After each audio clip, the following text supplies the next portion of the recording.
Hey guys, welcome back to my YouTube channel. Today we're going to learn about adding fractions. So without any further ado, let's get this video started. So question 1, 1 over 4 plus 3 over 5.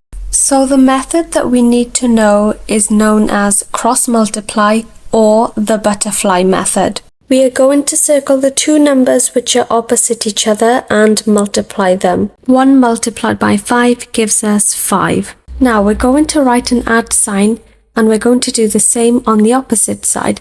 So we're going to circle the opposite numbers and we're going to cross multiply them. 4 multiplied by 3 gives us 12. Now that we have our numerators, we need to work out the denominator. And we do this by multiplying both the denominators together. So 4 multiplied by 5 will give us 20 and that will be our denominator. The reason why we have to work out a common denominator is so that we can add our numerators together. Now we're going to add 5 and 12 together to get 17 and our denominator will remain the same. So our answer is 17 divided by 20. Let's look at another example. Question 2. 2 over 3 plus 7 over 4. Now we're going to use the same method as we did before, i.e. the butterfly method.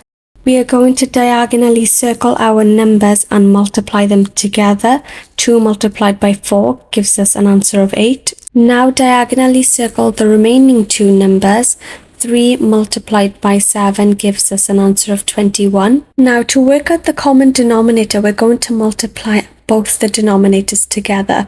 3 multiplied by 4 will give us an answer of 12. So our common denominator will be 12. Now that we have both of our answers, we can add them together. 8 plus 21 will give us an answer of 29 and our denominator will remain the same, so 12. Time for the bonus question. If you enjoyed this video, then please answer this bonus question. Leave your answer in the comment section below. If you enjoyed this video, then please give it a like, share it with all your friends, and don't forget to subscribe to my YouTube channel to see more videos.